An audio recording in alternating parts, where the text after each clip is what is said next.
Yeah, 'cause I do hear myself louder. Yeah, that's you're not supposed And my to. laugh is always the loudest on there too. Why are you looking at me like I a do laugh profile? loud. Okay, as long as it works when it goes live, because it's Yeah. live, you're not recording. Nope. No. Okay. We're ready to go. We're ready to go. All right. Good. I don't want to say evening yet, but I guess pretty much good evening, everybody. Welcome to episode 42 of the Table Talk podcast. We are happy to have you guys all with us today. We have a great show for you today. I'm going to introduce everybody right quick. You know, you got little sis co-host of the show, Sada Thabit, in the building. Of course, you got big sis, Abid Thabit. And then we have our guest today. For those of you that already know him, you probably should know him. He's been traveling all across the world. He's a comedian. He's a law professor and a writer. For those that did not know that, I didn't know he was doing all those extra stuff as well. You know, in the building today we have Amer Zahr. Did I say that right? Pretty good. Zahr. Yeah, pretty good. Amer Zahr right Thank here. you. Like, Thanks Omar so is like much. the only Yemeni person that I know that has a problem with pronouncing Yemeni or Arabic names. All names, to be honest with you, all names. Yeah. Alright, but I definitely need to work on that. But yeah, like I said, we have a show for you today. We're going to get to know Amer today and hear everything about his career, his journey, learn about it. But before we do that, we got to give a shout out to our sponsors for today. We got two of them. The first one is the Balkan House Restaurant in Hamtramck. They are famous for their doner kebab sandwich. They serve breakfast. All their food is halal. Service is A1. Always giving back to the community. Their location is 3028 Kniff Street, Hamtramck, Michigan. They also have a Ferndale location, 314 West 9 Mile Road, Ferndale, Michigan. Their number is 313-262-6234. Like I said, they are a gold sponsor, so they sponsor all of our shows today. So shout out to the Balkan House Restaurants and everybody over there. Juma, Hassan, you know, even Hamza from the Movement podcast is from there as well. Now, with that said, before we introduce Amer, we got to make sure that we do it the right way. And for those that don't know, you know, in our communities, whenever we're together, you just automatically like become part of a family. You know, basically, if you are sitting at a table with one another, even if you're strangers, you just automatically become part of a family. And then next thing you know, while you're at a table together, you got this, you know, random stuff might start happening. All right, and that right there is, all right, we got a birthday. All right, and we just want to make sure we do this correct way. All right, it's not lit. We have to struggle with a lighter. Yeah, we got some people. I'll imagine. All right, there you go. Yes, you know, we have to make sure we start them off like that. First, how are you, man? Good, wonderful, man. Good to introduce see yourself. you guys. Very happy to be here. Yeah, we appreciate it, man. And a shout out, we got to give a shout out to, right, Mr. Iman Ahmed helped us out, got us connected with Mr. Ahmed over here. And so, yeah, we appreciate her. And we appreciate you, man, coming on this show. Obviously, busy guy, busy man, doesn't have to be here, but he is here today, so we appreciate it. You want to introduce yourself? Tell us a little bit about yourself and for the people that watch. Before he introduced, the reason why we did the birthday thing is that was one of his famous jokes. That was a joke that I kind of knew you from, so Yeah. definitely we had to Yeah, do a I mean, little it's twist. this thing, you know, we live in Dearborn here, the Arab Disneyland. And, you know, it's the only place in the world, you become part of people's lives. You know, it's the only place in the world where you're sitting at a cafe on a Tuesday night and all of a sudden you become part of a birthday party you weren't invited to. Yeah. You know, and this is how much we love each other, you know, it was how much we want. We were doing all this, the happy birthday thing is like proof. Like we were doing the Instagram thing before there was an Instagram thing. Like when you want everybody to know about your life, like that we've been doing that kind of stuff for a long time. Right. So, you know, that's our culture. So yeah, I mean, I'm a comedian, I'm a writer, I'm a professor. I've been doing comedy since about 2004 or so. Started in law school. I was at law school at the University of Michigan. I grew up in Philly. Well, I was born in Jordan, grew up in Philly, then came to Michigan when I was 18 to go to college at the University of Michigan. And then I went there for my bachelor's degree and my master's degree and my law degree. And ended up staying here, ended up living in Dearborn after Ann Arbor. And, you know, because I always wanted to live here. Like I came to Dearborn on purpose. Like I wanted to live here and be around our people, you know, because I didn't grow up like that. I didn't grow up with all of our people. So I wanted to always be around our people. And then, of course, I came to Dearborn, which is like not just the Arab capital, but like the Yemeni and Lebanese capital of the world, too. So I'm very, very lucky to live here, and I'm very happy. Definitely. And speaking of that, you know, for those that don't know, he's also like very passionate about the stuff that is happening in the Arab world. You are always speaking at protests, standing up for the Arab people. You know, why is this the case? And you can even maybe expand on why did you say you wanted to live specifically in this area as well? Well, I mean, I'm Palestinian, so I've always been an activist. You know, that's the way we're raised. You know, we're raised to be like professional protesters from a young age. And so we Arabs are, especially in the last 100 years in America and in the world, we're in the middle of a struggle for our rights, whether they're in America, for our lives, whether they're in our own countries, which is also affected by a lot of what happens in America. So, you know, I'm a comedian, but I'm an activist. And comedy is like my tool to tell our story, whether it's about Arab Americans or Palestine or whatever. So, you know, that's why you know, being involved in our issues politically and socially is just natural for me. It's what I do on stage anyway. You know, so whether it's a rally for Palestine or a rally for Yemen, you know, I'm out there. I mean, there was a rally for Yemen like in February. It was like 5 degrees. Yeah. Do you remember that? You were Yeah. there. I was there. Were you there? Yeah. Yeah. I didn't remember. I don't remember anything because Yeah, it was it's 5 okay. degrees. It was freezing. It was My freezing. toes were like, I couldn't feel my toes for like at least an hour after. That's important. Yeah, but no matter what it is, we got to go out there. You know, we got to go out there. We got to show up for our people because I mean, we live here, and you know, I never say that we're lucky to live here. I mean, America's lucky to have us, frankly. But we live here, and we have you know, sometimes an easier life than our people back home. So we have to stand up for them no matter where they are. And Yemenis are the original Arabs, so we're going to stand up for anybody.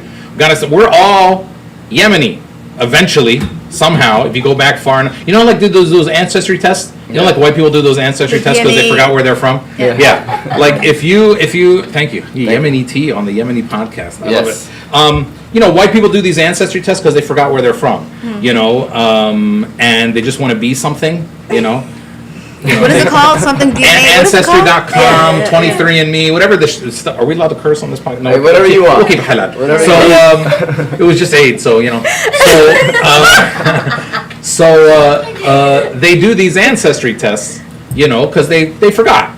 You know, white people forgot where they're from, so they have to figure it out. So but we didn't forget. Arabs, we didn't forget. But we know that we're all Yemeni. I mean, we might have been hit by a lot of different cultures, but if you go back into our ancestry tests are not that, I wouldn't encourage anybody to do them, okay? Because they don't really tell you what your race is. They just tell you, like, Who you're related to? They tell you who slept with who a long time ago. Yeah, the saliva Okay? test. That's Yeah. that's really all it does. Yeah. But definitely some Yemeni person slept with all our ancestors a long time ago. So we're a little Yemeni. All of us are a little Yemeni. That's why we speak Arabic, is because of Yemen. So Yemenis are our brothers and sisters as Arabs, not only our brothers and sisters, the first original Arabs. So we have to stand up for them as much as we stand up for anybody else. We appreciate that, and like I mentioned earlier, like he's not just at the protest in the back waving a sign. Like he's speaking. If I Even at remember charity correctly, events as yeah. well. If I remember correctly, you host a lot of these events as well. They get you to come and host, and she said charity events. We were at that event that you were at during Ramadan. The Promise Relief. Yeah, but we actually ended up The leaving auction. early. But people were telling me that you ended up. Everybody, killing Cracking it. up. Everybody was cracking up and all that stuff, and I was like, man, I'm mad that we missed that. I didn't even know you was coming. But honestly, we appreciate it. The community appreciates it. Seeing somebody like you, and I think 'cause it's tough and it's not easy because, especially like the younger generation and people, it's not easy to stand up for what you believe in when you have a following like you do. And especially when what you stand up for what you believe in is kind of against the norm, right? Being from Palestine, being from Yemen, whatever it is, it's hard. There's a lot of stuff that you're going up against. So I think, I guess my question to you is like, what makes you feel like that, it doesn't matter, like I'm going to use my platform for what I believe is right? Because there's a lot of people that shy away from that stuff because they don't want to get that public, This controversy. yeah, be a part of that controversy. Like, I guess what makes you feel like I'm still going to do this. This is me. Well, look, I mean, it definitely ain't easy being one of us in America, whether you're Arab or Muslim or if you're both. But I also believe that it's the most beautiful thing in the world, being one of us. I think we're very lucky to be part of our culture. It's a beautiful, beautiful communal culture. I mean, especially if you live in Dearborn. All these Arabs everywhere. Now, it means you don't have any privacy. Everybody is in 100%. everybody's business.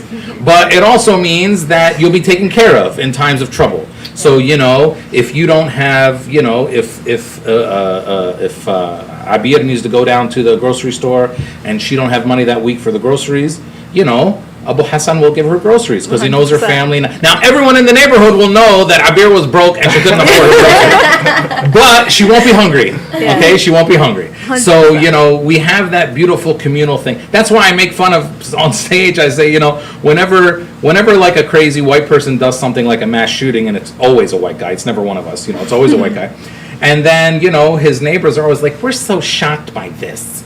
This is such a surprise to us. Yeah, because they don't know. That would never happen in one of our neighborhoods, okay? Like if some crazy Arab guy does something in one of our neighborhoods, go talk to the neighbors. No, we are not surprised. Mustafa has been talking about doing this for like 3 years now. We are surprised it took this long before he did it. You know, so I mean, but that also means that you're always taking care of, people look out for you, people watch out for you. Yeah. You know, this is a beautiful thing about our culture. I always say the difference between white culture and our culture is like, you know, in white culture, if you have a drug problem, your parents try to help you. Then, if their help doesn't work, they eventually say to you, "Get out of my house. You're messing up my life. Get out of my house." If you're Arab and you have a drug problem, your parents try to help you. But then, if their help doesn't work, their solution is, "You're never leaving this house. You don't get to go anywhere." Now, I'm not sure either of those are like wonderful, perfect solutions, but one means you might end up in a crack house dead and nobody knows about you, and the other one just means you don't get to go anywhere anymore. Yeah. Okay? So our culture, I think, is a beautiful, beautiful culture that takes care of each other. And so that is something worth protecting. And I believe the attacks on us, you know, around the world, whether they happen here, whether they happen in our homelands, are also an attack on our culture. And we have an old, beautiful culture, thousands of years, existed before Islam, you know, in the Arab world. I mean, people were speaking Arabic in Palestine and Jordan and Yemen and the Arabian Peninsula before Islam. So this old Arab culture is beautiful, and we have to make sure that we preserve it. Because there's been hundreds of people for hundreds of years preserving it before we ever got here. So we have a real legacy and a real responsibility. So whether you do it through humor, whether you do it through a podcast, whether you do it through a demonstration, it's important for people to know that we're proud of who we are. That's why I don't like it when I hear young people saying like we're Middle Eastern. I hate this word, Middle East. You know, Middle East. You got to be east of something. Yeah. It means east of white people. That's what it means. Middle East. Yeah. You know. Stop it. All these people out there say, and when they say now, they say like Swana, Southwest Asian, North African. I'm like, shut up. Just No. say Arab, bro. Now we're doing too much. Okay, just say Arab. We're Arab. It's a beautiful word. It's not a dirty word. You don't got to hide away from it. And you know that's why Yemenis are my favorite people, because they don't give their kids white names. Okay. Hey, look, Lebanese and Syrian do sometimes. Yeah. Yeah. We watched that clip. It was hilarious. Yeah, I mean, Lebanese, Syrian, sometimes they'll be like, you know, this is my daughter Samantha. This is my daughter Angela. Okay, but her name is like Samantha Tawfiq Abdurrahim. You know, it's not going to help. They think it's going to help her. It's not going to help her. But Yemenis don't do that. Yeah. My name, I've had trouble with my name for years. Up You here? know, yeah. Yeah. So A beer. I got it's no, it's I it's a got it. Thank you, icebreaker. sorry. Maybe you need to explain it. I like how Sada explained You know, it. it took me when I was younger. I actually used to have a nickname instead of my name. Like I was a little bit embarrassed. What? April. It's a long story. Oh, you mean like It's a you let long- people call you April? Yeah. Yeah, You no, know? I mean, I get it. So, When you're young, it could sucks. be, I get it. But I mean, you know, look, having a weird name means you're from somewhere. Yeah, It means 100%. that you have a No, now I heritage. am. Now I actually say Yeah. Abid instead Yeah. of Abir. Like I Yeah. say, my name is Abid. You know. Yeah. But when I was younger, it's No, I it's get it. It hard. can be traumatic. But I mean, hey, you know, we deal with it and we come out stronger on the other side. Imagine if your name was Samantha. You might not be as proud of your culture. I mean, for all the Arabs out there named Samantha, whatever. I mean, I hope you're proud of your culture, but you know, but Yemenis, that's why Yemenis, I love Yemenis because they don't do that. I mean, you go down, you find a little 6-year-old Yemeni kid somewhere and be like, what's your name? Abdeslam Abdelhakim al-Muntasir al-Harith al-Mansour al-Awwal al-Mu'tasim al-Yamani. And you're like, damn, you are And going then to they be know the proud of your whole culture. name. Oh, like 7 Yeah. generations. Yes. He's going to be proud of his culture. 100%. He might never get a job, but he'll be very proud of his culture. You know, it's funny that we're on this topic, right? So, believe it or not, you're, you know, it's probably gonna go past you. So it was Ramadan. Yeah. We're at Malika Kebab. All right, and This I year? did, yes. Okay. I ain't really, you know, I was looking that way. Buddy of ours was looking this way. He's sitting next to me, and then the buddy of ours. It just shows you the kind of guy that he is. I'm gonna be honest with you, especially like right before, you know, Fatah. Like I'm Focus you know, on food. Don't want to be bothered, right? You know what I'm saying? It was that time too. And then you know, he was like, hey, I'm, you know, the guy said it. The guy we were sitting next to, and I turned around, you know, and you stopped and talked to us, and then you had him introduce himself, and then he was saying it kind of quietly, You know, you're like Ramzi, and then like you're like what? And you're like Ramzi, and I think he had to say it 3 times for you to actually know, and then you kind of gave him that speech about being proud, say your name proudly, and you know we sat there and spoke for 5 minutes, and just kind of shows you. Well, first he cracked a couple jokes, and then kind of gave him a nice little lesson. And I just told him about it right now, and he's like, "Was that really it?" I was like, "Yeah." He's like, "Oh." Well, okay. Ramzi is a beautiful name. I mean, Ramzi, do you know what your name means? Oh, They no. still haven't told you what it means? That's your son? King Ramsey. Do you say he's named after King Ramsey? Listen, I'm messing around right now. So listen, during the situation about his name, I wanted to name him Nuh. Okay. Okay, and then his father wanted to name him Rami, and I was like, no, it's too girly. Rami to me is like a girly. We're just Except that- snacking on people's Yeah, names except- right except now. that- people's I mean, names. except that Rami is a boy's name in the Arabic I know, language. but you Yeah. know how it's like, it's just Rami. Like, it just sounds girly. I wanted him to have like a, Okay. Nuh. For all the Nuh is Ramis out like, there, we're you know, sorry. So, Yeah. so you threw a Z in the so you put a Z No, in the and then middle my of it. mom was like, well, why don't you do Ramsey? And I'm like, well, Ramsey would be easy to say in English. 'Cause I was young. I was very, very young back Well, yeah, then. you're Yemeni. Yeah. So I was like, Ramsey, he won't have the trouble that I had growing up. I was like, yep, that'll be his name. But what does it mean, Ramsey? I always thought. Wait, you don't know? No, Ramzi, okay, Rams in Arabic means like a symbol. So Yeah. Ramzi means like symbolic. It's like a it's something that is symbolic, you would call it Ramzi. yeah, I thought Rams was like a password, right? Like a, I mean, I don't know if that's what it means too. I don't think so. Okay. I mean, I know that it definitely means symbol. okay. Something, Rams is a symbol. So Ramzi means like something symbolic. I'm like pretty sure about that. Okay. What's abiyat is like a scent or something? Yeah, or the bud of a flower. The bud of yes. a flower. You got people laughing right now. A couple of your jokes so far, just Yeah. they're cracking up. Let's keep it rolling. Obviously chime in when you can or when you want. Moving on to the next one is This is a Yemeni show where the women are allowed to talk, right? yeah, Yes. yeah. Just want to make sure. And Not- apparently you not can over there. apparently Oh, no. you can see us as well. Yeah. Yeah. Oh, I wasn't gonna make that joke, but It's yeah. okay. Hey, That's another joke that I That's right. know of yours. So. law professor. Yeah. What's going on with that? Many people may not know about that, but you are a law professor. Where, Like, where do you Opposite teach? sides of the Yeah, I spectrum. feel like law is professor- like Well, I mean, serious. I don't think it's really that opposite. So, like in the law, what we learn about the law through stories. Okay. We call them cases. We go through cases, but a case is a story. Something happens to somebody, then there's a dispute, and society tries to figure it out. Right. Okay? And that's storytelling. Now, Arabs are big into storytelling too. And comedians are big into storytelling. So it's not really that different. The things that you're learning and going through are not that different between law and comedy. And law is one of the things we teach people in law school is how to take a complex situation and boil it down to the really important elements and then explain that to somebody. And that's what comedy does. Comedy, we're trying to take big complex situations and boil it down and then explain it through humor. Okay? So they're not that different. And so I teach now at a law school. I never practiced law. I started doing comedy right out of law school, but a lot of the comedy I did was based around Arab American civil rights, about how we're declared white under American law. So you three Yemenis are white under American law. And how that happened. So the class that I teach is about how that happened. And so I'll give you in 2 minutes the first hour lecture that I give, but I'll condense it down to 2 minutes. All right. America, as you might know, as you might have learned, has a little bit of a racist history. Part 1. Just a little. Just Just a little bit. Just a little bit, okay? So white people came to this country, okay? They came to this country, by the way, because they felt they were being religiously persecuted in their European homeland, and they came here because they believed God promised it to them. Sound a little familiar? Yeah. Okay, kind of happened in Palestine too. Yeah. So they came here in the 1600s. They got here 1609. They immediately started enslaving black people right away. They stole the land from the natives, genocided a lot of them. And then they wrote a Declaration of Independence 160 years later that said all men are created equal. Wink, wink. Okay, they didn't really mean it. Yeah. And then they created a constitution. Then they had to create, were all of you born in America? Yes. Okay, but your parents weren't? No. Okay, so they became citizens under a process called naturalization. That's how you become a citizen in America. So in 1790, they wrote a Naturalization Act, and they laid out the rules as to how somebody can become a citizen. Okay, and they said that in order to become a citizen in America, among other things, one of the requirements was you have to be white. Those were the rules. That was the law in 1790, and that remained the law from 1790 until 1952. So from 1790 until 1952, one of the requirements for American citizenship was whiteness.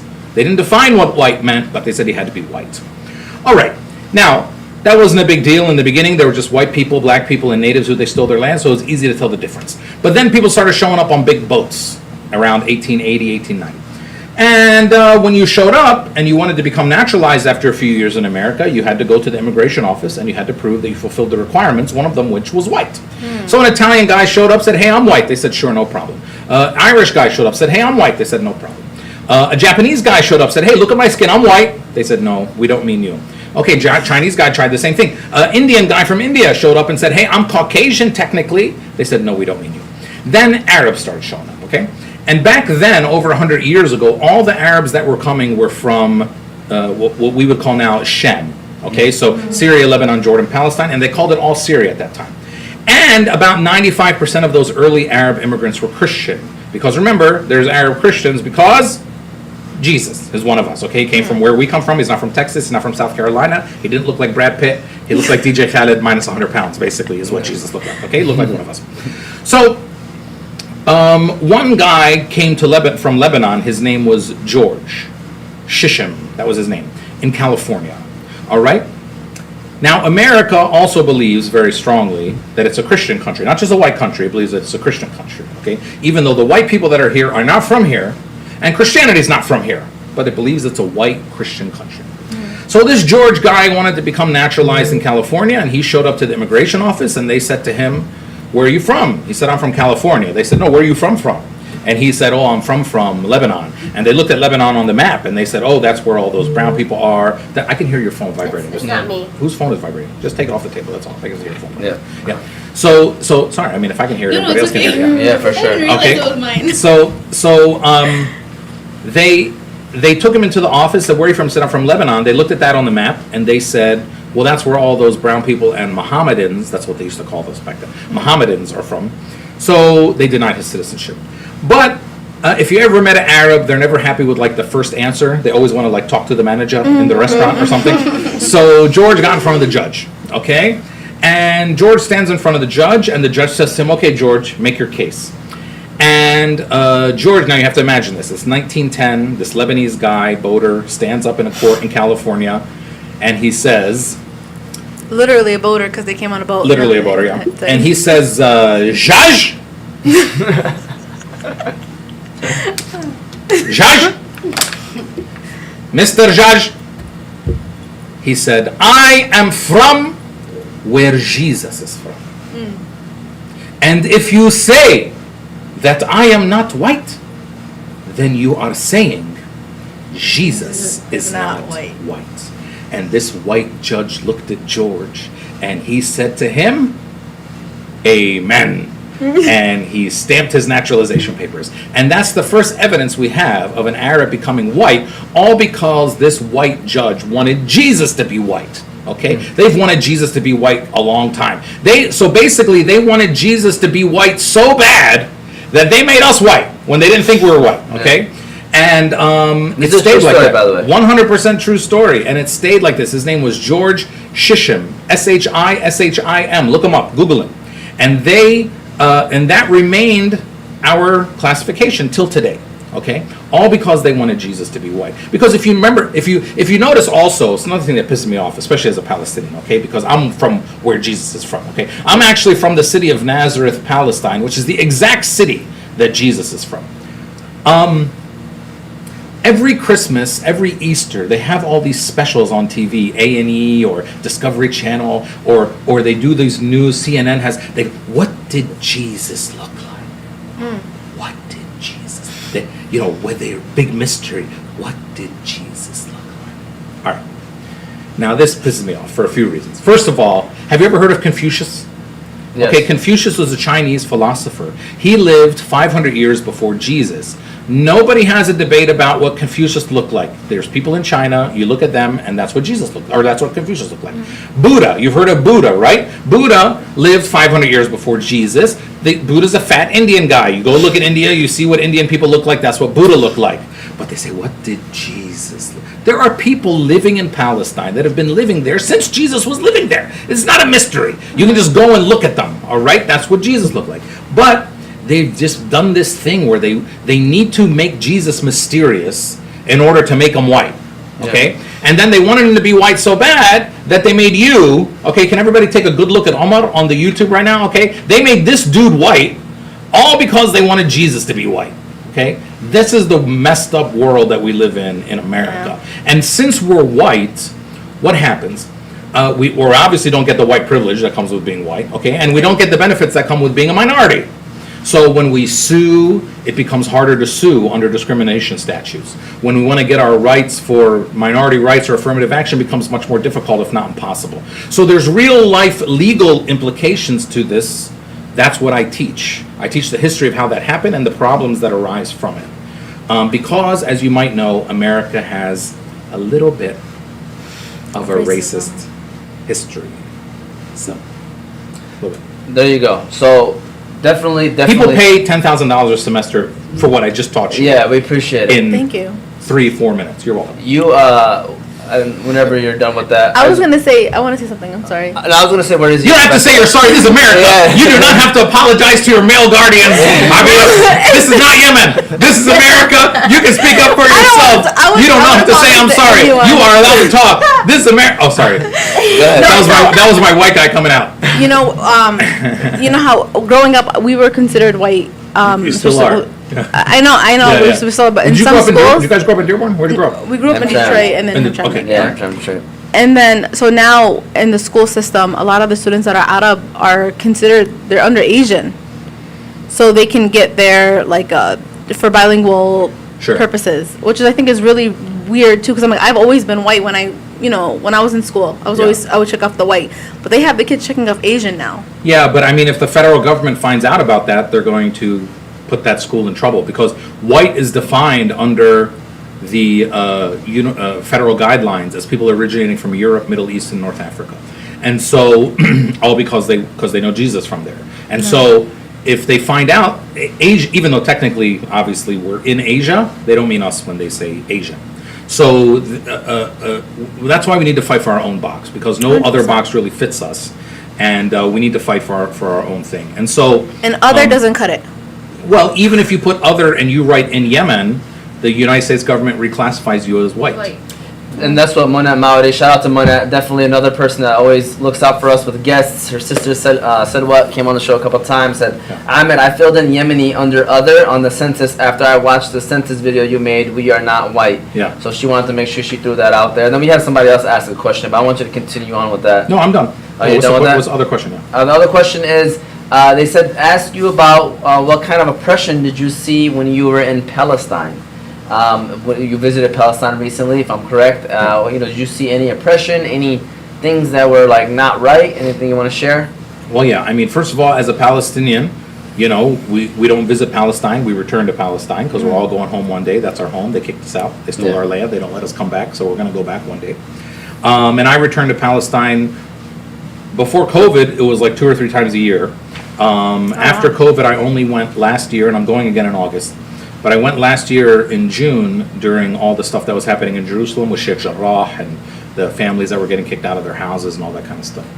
I mean, Israel, if we say America is sort of like a society that has gotten past sort of formalized racism, and now the racism is a little bit more hidden, but it's still there. The Israeli society is still like America 100 years ago, very openly racist. Jews can be here. Arabs can't be here. I mean, it's very, very, very open.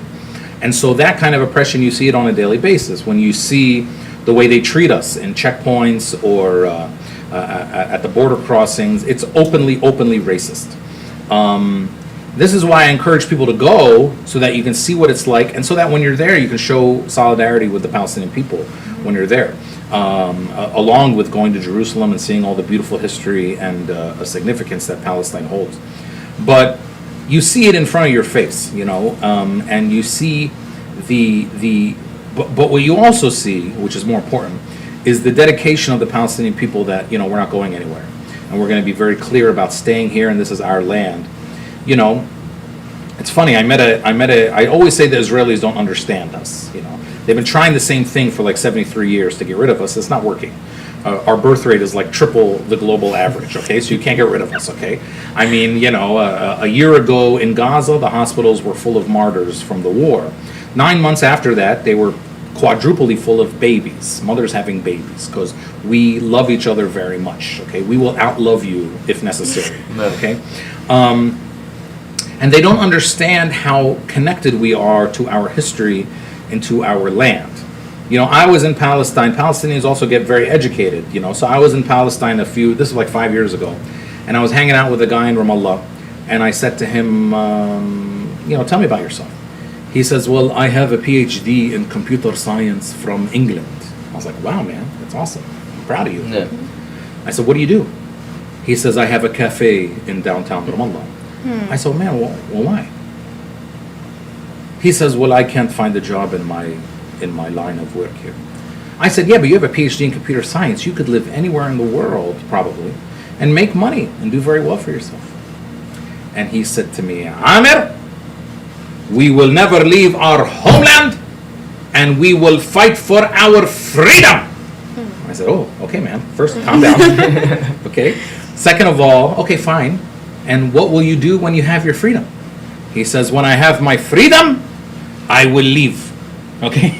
So, you know, this is what they don't understand about it. As long as you're trying to tell us that that's not where we belong and you don't give us our freedom, guess what? We're going to stay. You know, freedom of movement comes with freedom of return. You know, when you know you can return, okay, then maybe you'll go somewhere. So this is what they don't understand. They don't understand that we will sacrifice the material things in life. You know, they don't understand that every Palestinian who lives in America would trade places in a second with that kid that lives in Gaza that's living in a bomb shelter. I'm sure you too, as Yemenis, you would trade places with kids living under war and let them come live your life in America if you could. You know, this is how much we love our people and love our countries. So they don't really understand that about us. They think if they make life difficult for us, we'll just forget 3,000 years of our history and bounce, and it ain't going to work like that. So seeing the oppression of our people is also a way to see their deep strength. I love it, man. We're getting everything right now, and going back to like how they connect with one another. This is my personal opinion. I think comedians, the best ones are the ones that are very educated, because obviously you have to be on top of like everything. You know, you kind of have to know what's going on with this, that. So, and you base that off of your jokes. So you use that creativity side of it to like come up with jokes because you're educated on that topic and you kind of know what's going on. So I can see how being a law professor and a comedian, you know, that kind of connects too, because you know the law. Yeah, it definitely goes hand in hand. But you are a writer, and that is listed on your bio as well. So what kind of writing do you do, and what is that like? Well, it started out with a blog. I started a blog called The Civil Arab, and this was before people were making videos and stuff. I would write whenever I felt like it. If a current event happened or something like that, I would write. And then I compiled all those things into a book. And so I wrote a book called Being Palestinian Makes Me Smile. I have another book coming out soon. I haven't decided what I'm going to call it yet, but it's either going to be called We're Not White or Where Are You From, telling the stories of how we became white. And then some of the funny things that, you know, made me know that I wasn't white when I was a kid.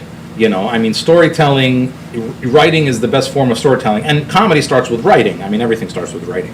So, you know, it's going to be a series of stories and history lessons about Arab Americans and how we got to where we are. And, you know, I grew up around all white people. So I didn't grow up in Hamtramck or Detroit. I grew up in a little suburb of Philadelphia because that's where my dad got a job when we came here when I was 3.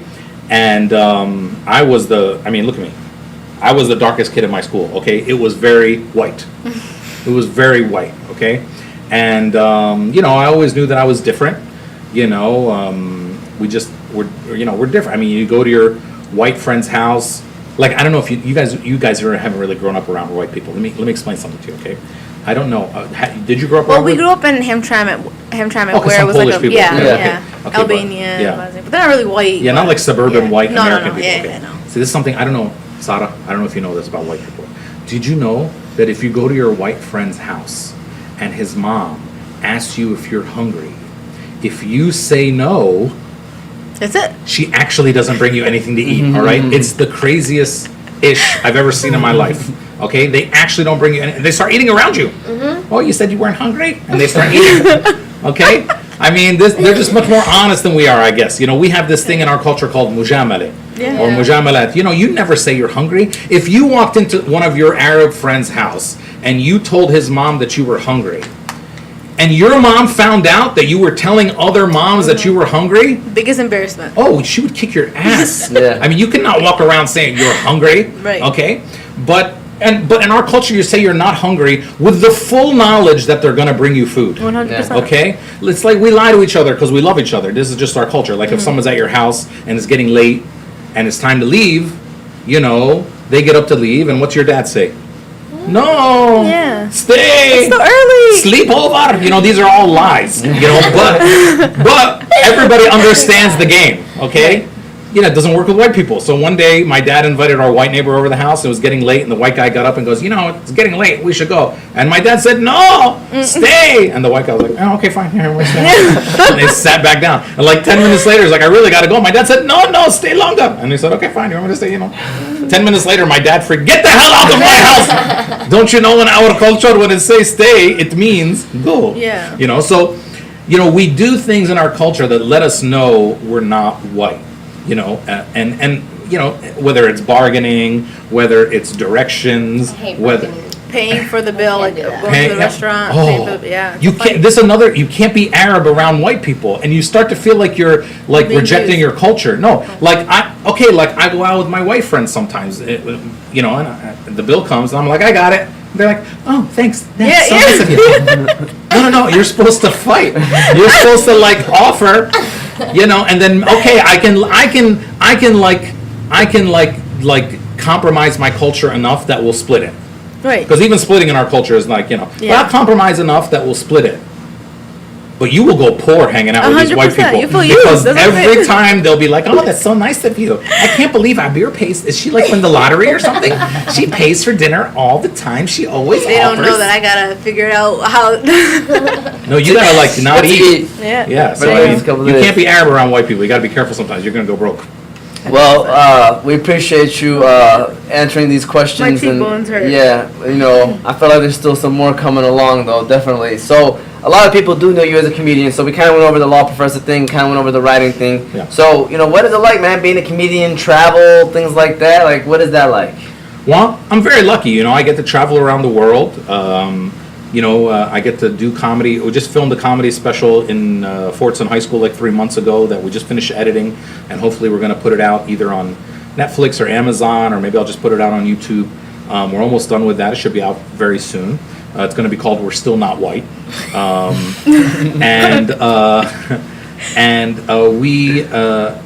Look, I'm very lucky. I just got back from a trip from Dubai and Jordan where I did 8 shows. They were all sold out.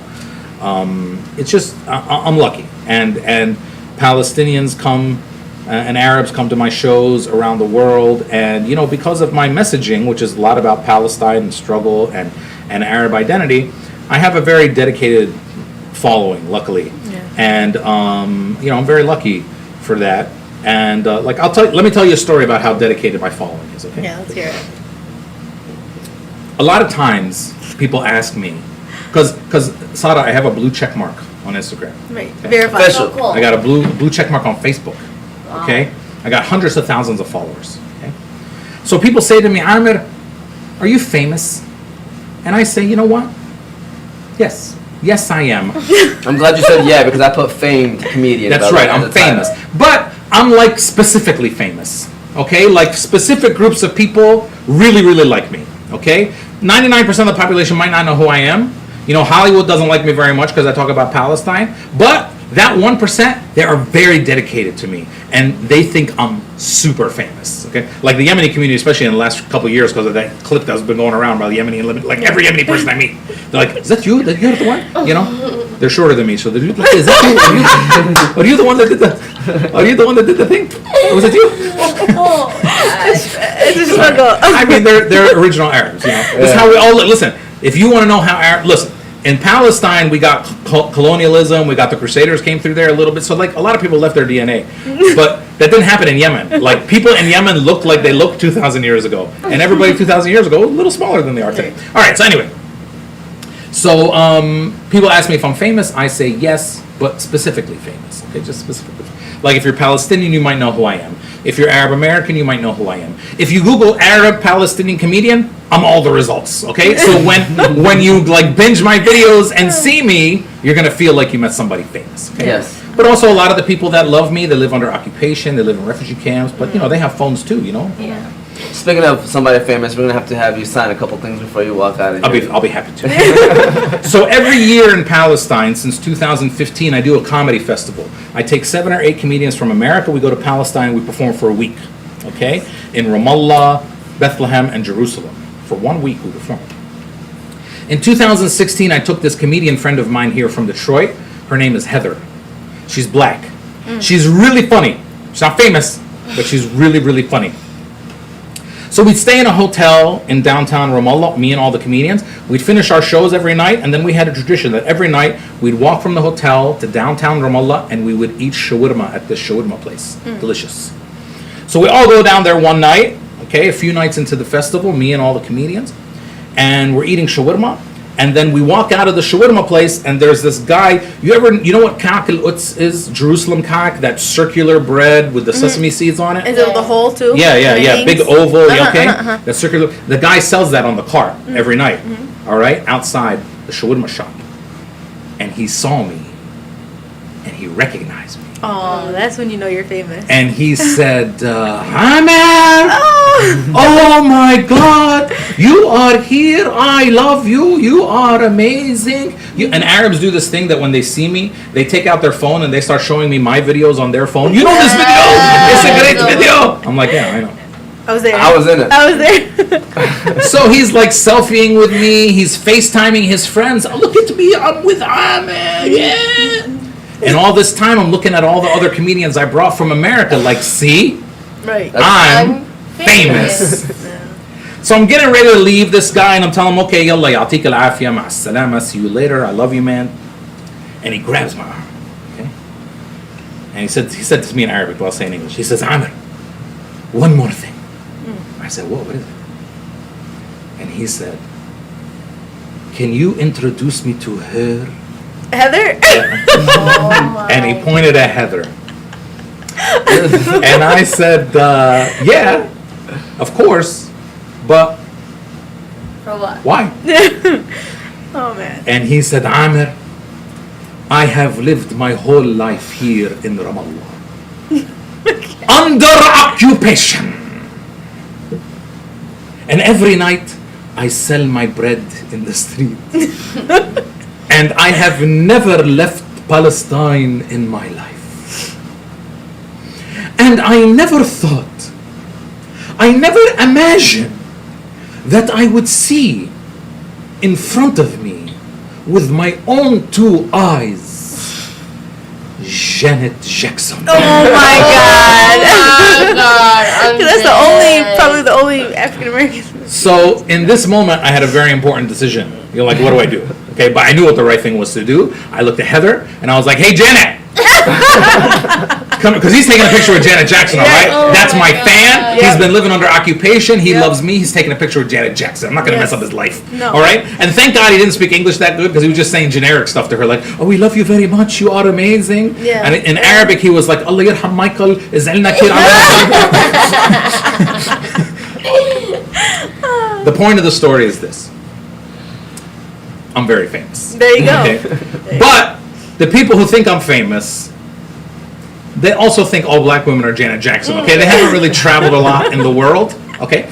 But here's the more important part, and this is why I'm very lucky, Omar, this is why I'm very lucky to do what I do, is that the people who think I'm famous, they also think and love me so much, they think that I'm famous enough to be hanging out with Janet Jackson. Do you know how famous that is? Yeah. Look, do you know how famous that guy thinks I am? You know how much he loves me? Like he saw his favorite Palestinian comedian, he said, that's Ahmed. Then he saw a black woman with him, he said, that must be Janet Jackson. Who else would that be with Ahmed in Ramallah on a Wednesday night at 11:30 eating shawarma other than Janet Jackson? There you go. There you go. So 100%. what I'm trying to say is this. I talk about Palestine, I talk about Arabs, I talk about Muslims in my comedy. That means Hollywood don't like me that much. That means they're never going to put me on TV. Okay? Hollywood doesn't like me. But the bread guy in Jerusalem likes me. Okay? And that's all that matters to me. And if I have to pick between Hollywood and the cock guy, I will pick the cock guy every day of the week. So that's the way that I live my life. Definitely. Especially, go ahead. No, I was gonna say that I'm sure you're used to this right now, but the crowd needs to give you a round of applause. I appreciate that. Yeah. Thanks, Ramsey.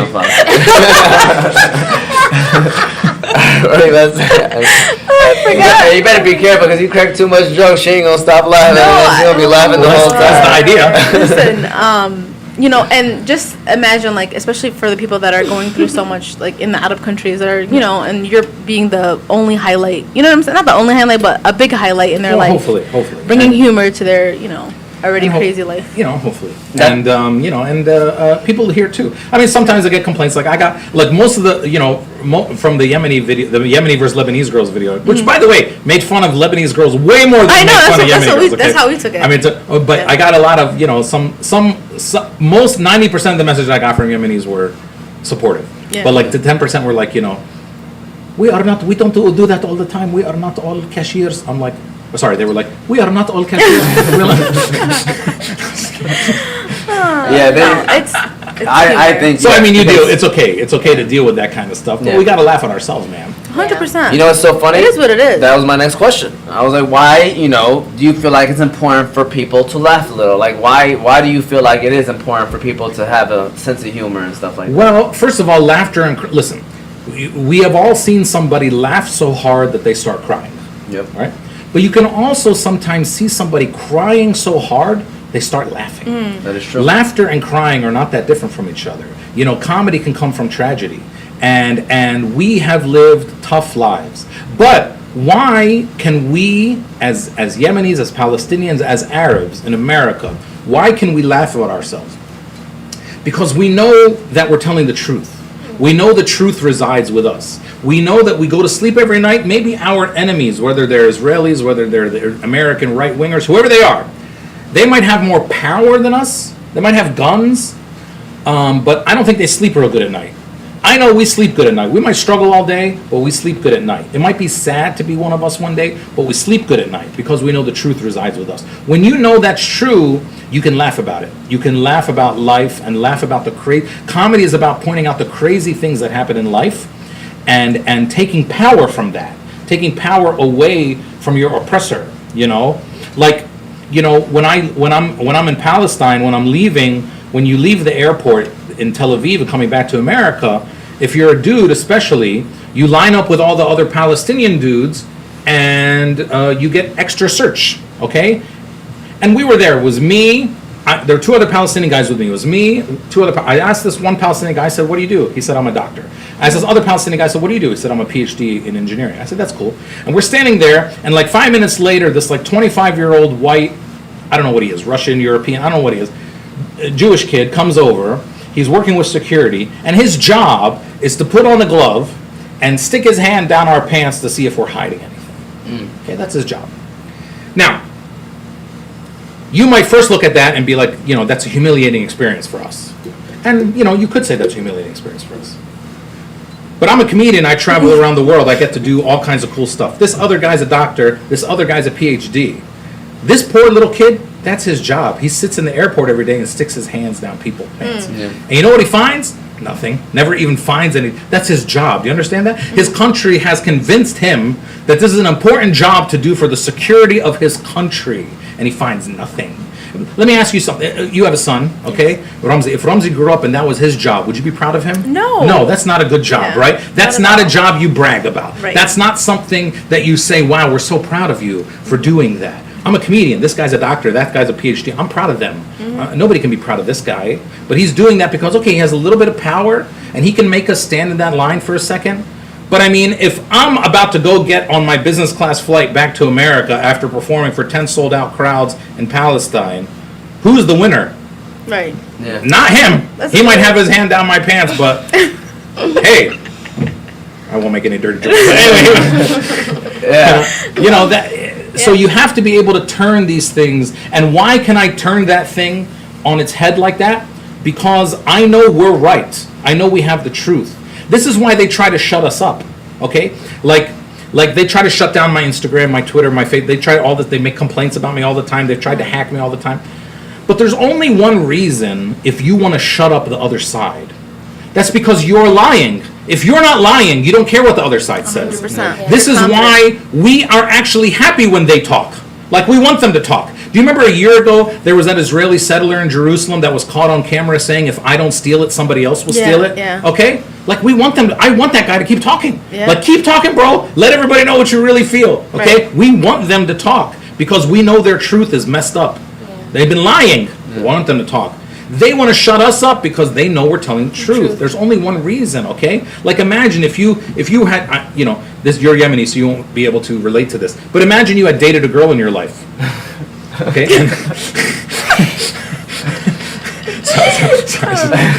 Anyway, imagine you had dated a girl in your life, okay, and you cheated on her, and she knew you cheated on her, and you knew you cheated on her, and you broke up. But 2 years later, you walk into a cafe and she's there. What are you going to do? You're going to walk right out. You're not going to hang out in that cafe. You don't want to be there and have her start asking you questions and talking about you in front of all these people. You're going to walk right out. You want her to shut up. You don't want her to say anything because she knows the truth. You want to get out. Okay? So this is the same thing that they try to do up to us, to shut us up. And it's not working, thankfully, but there's only one reason you try to shut up the other side. See, that's the power of having the truth on your side. Like, look at Rashida, we're about to vote, in this election. Everybody should go out and vote for Rashida. But 4 years ago, there was no Palestinians in Congress. And then we elected Rashida. Sada, how many members of Congress are there? Do you remember from your 7th grade American history class? I really want to answer that. I know there's 2 senators. Rumsey, do you know how many people are in the House of Representatives? Wait, 12? The American public school system is trash! Isn't it about population anyways? Is it 9 or 12? I'm going to pretend you didn't say Yeah, that. I know, just be quiet. There are 435 members of the House. There's 13 in Michigan, but there's 435 throughout the Depending on country. the Something like that. Okay. 435. So anyway, 435. 435. Okay? So 4 years ago, there was no Palestinians in Congress, okay? Then we worked hard and we elected Rashida, okay? And Rashida became 1 out of 435. 1 Palestinian out of 435. Now, because of this 1 Palestinian woman, the pro-Israel lobbies and all the pro-Israeli groups in the country changed everything that they do. They started having conferences. What do we do about Rashida? They started raising millions of dollars. We got to get rid of Rashida. Over 1 person out of 435. Now, if you're strong, you don't care about 1 person out of 435. You only care about 1 person out of 435 if you're weak, if you're fragile, if you're insecure, if you're lying, if you know that it could all come crashing down at any point. That's why you get scared. That's the power of the truth. 1 person who is holding the truth can bring down the whole thing. And they know that because they're lying. Okay? So this is why we have to understand the truth is a very, very, very strong, beautiful thing. I have a Okay? question. Yes, ma'am. Are you like this opinionated in your class as well? Good And question. if so, like does it bother any of your students? And where do you teach at, by the way? Detroit Mercy. Okay. I teach at the law school at Detroit Mercy. In my classes, obviously you're doing a lot more teaching about history and stuff, so there's not as much. Time for opinions. Well, not time. I mean, but you have to. My objective is to teach them the history. Yeah. But history is never fully objective.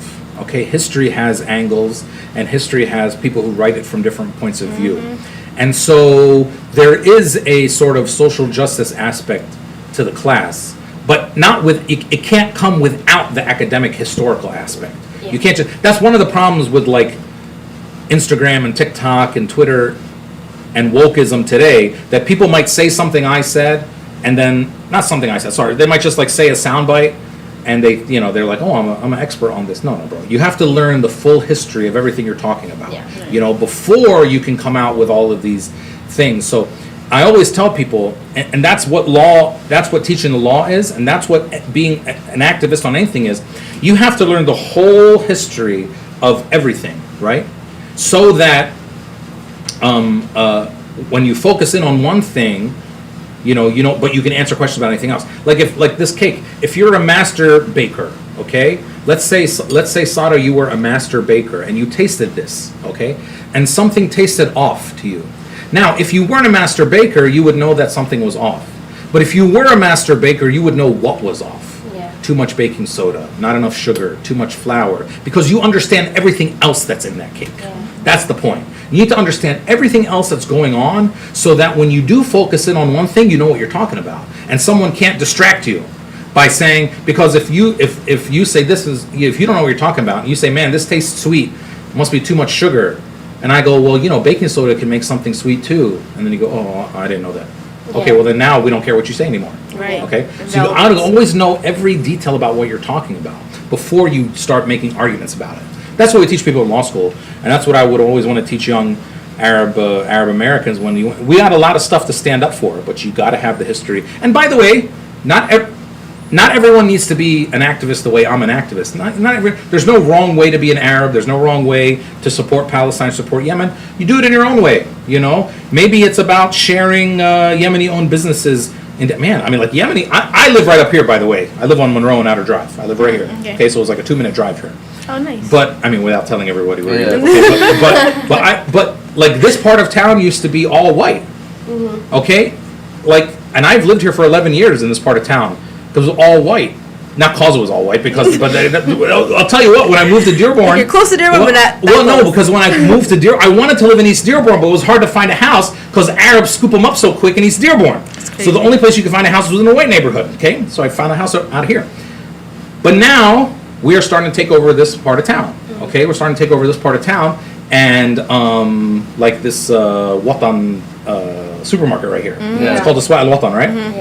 That was, I don't know what that was, but 2 years ago it was like some white place. Yeah. And now it's like pictures of dead lamb in the window, like the whole thing straight up. For some reason, we like hanging pictures of dead animals. Yeah. Like, okay, we get it, bro. We know what you sell. We don't need to like. Okay, we understand. But this whole area is becoming Arab now. Okay, and you need to understand like why that's happening, and understand that we are rebuilding these communities. Okay, and understand all the history behind that. So that you can be active and talk about how beautiful it is, you know. So I mean, I always encourage people, understand what's going on around you, from a very macro point of view in the neighborhood that you live in, and also, you know, you can do it. But everyone can do it in a different way. If you just want to highlight and say, hey man, I'm really proud of this Arab American business that opened up here on Monroe and Carlisle, the first Arab American business in this part of town. Maybe that's one way you highlight your culture. If somebody else wants to do it by like having some long political analysis about what's happening in Yemen, okay, fine. That's not always the way you have to do it. So always do what you're comfortable with, right? And maybe big debates are not for everybody, and that's okay. But there's no reason to not be proud of your culture. Yeah. No reason ever to not be proud of your culture. Another way is to give a shout out to a nonprofit organization that donates 100% of their donations to Yemen, and that is Give to Gain. That is our second sponsor of today. We'll plug that in. Yeah, he's kind of helped out. He was the assist man on that one. So Give to Gain, like I mentioned, is a nonprofit organization that sponsors orphans in Yemen. People are wondering why Yemen. It's the largest humanitarian crisis and aid operation. 5 million people are at risk of famine. 15 million people need water, sanitation support. So if you're looking to donate, their Venmo is at Give2Gain. Zelle 313-445-8638, or their Cash App is the money symbol, Give2Gain. Shout out to Rico and everyone else over there at Give2Gain. Qamar Zindani chimed in. Shout out to Qamar. She was also a friend of the podcast. Said Salam, Eid Mubarak, and welcome Amer. So she wants to give you a shout out as well. Believe it or not, all right, I'm a man of my word, right? It is 7 o'clock, okay? So I know. So I want to just maybe fly through these. It's up to you, though. I mean, I don't know. We'll do lightning round. Yes, okay. All right.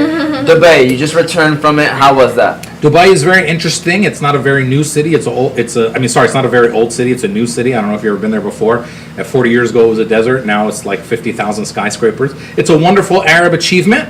Okay, it's beautiful that we can build this city this quickly. It shows that Arabs can be organized when we want to. And they did a great job there. I'm not happy with the political decisions they've made to normalize with Israel. That's very wrong. We wish they didn't do it. But it's a wonderful Arab achievement. And the people there, they're only 10% of the population is Emiratis. The rest of the population is Arabs from different places and people from all around the world. So it's a very cosmopolitan place. And I went there because I was invited by some of our Palestinian community that lives there. And it was a great time. And I was also in Jordan during that time too. Did 4 sold-out shows in Jordan and 4 sold-out shows in Dubai and Abu Dhabi. Nice. Very nice. Definitely awesome. And I haven't been to Yemen yet. I can't wait to go to Yemen to do a show. You guys want to all go together? Yeah, let's do You know, it. I say I would never go back, but if you come, you'll make me laugh the whole entire time. I will. I'll do it. I'll do it. I mean, I hope enough people understand. I think enough people understand English that I can do a show there, and you know, people can be like, you're so funny." I mean, sorry, they'll be like, "You're so funny." And even if they don't understand you, I could just like do those buttons that make like that says applause or like Clap. Oh my yeah. God. I appreciate that.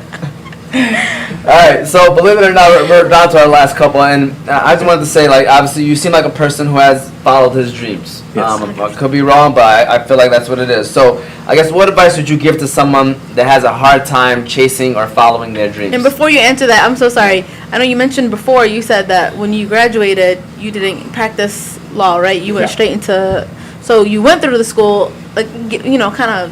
Yeah, I mean, I think it's important that you go to college at least, everybody. Okay. You know, but look, being an artist is a hustle. I mean, I didn't make any money for the first 2 years that I was doing it, you know. But now I have a house and I drive a Audi and I have. Okay, whatever. So And you're famous. I'm famous, Yeah. okay. I can give you 7 camels. Okay, so anyway, so I encourage people, look, find out what you're good at. Everybody's really good at something. You might not be good at the thing you want to be good at. I don't know.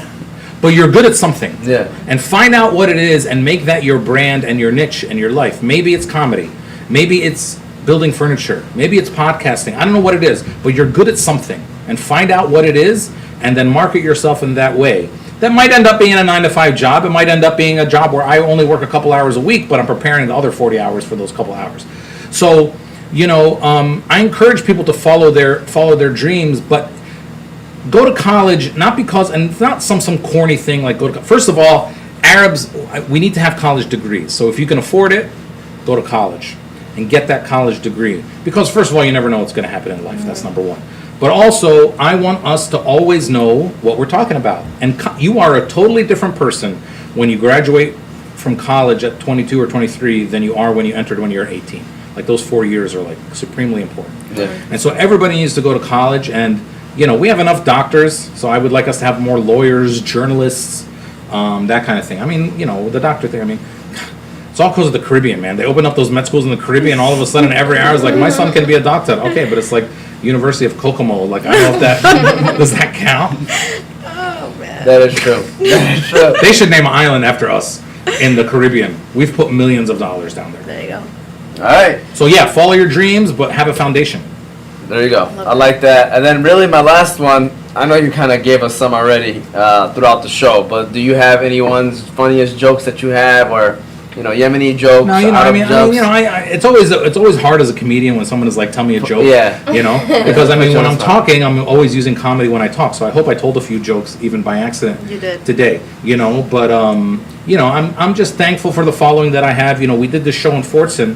Fortson is 700 people to fill it up. And we did this show and it's sold out. You know, we'll see the videos soon. That birthday video was a clip from that show. You saw Yeah. that birthday thing, yeah? There's a Yeah. clip from that show. And we're putting out a lot more clips from that show. But just everybody out there, you know, I love you all. I'm proud. I did it in the show, and we have to just make sure that we always support each other and tell each other that we're proud of them. Just like I'm proud of the three of you for doing what you're doing. I love you. Keep doing what you're doing. Okay. Yeah, since you're verified, I gotta take a picture with you. I appreciate that. Yeah. Oh, is that because like you want to try to get verified?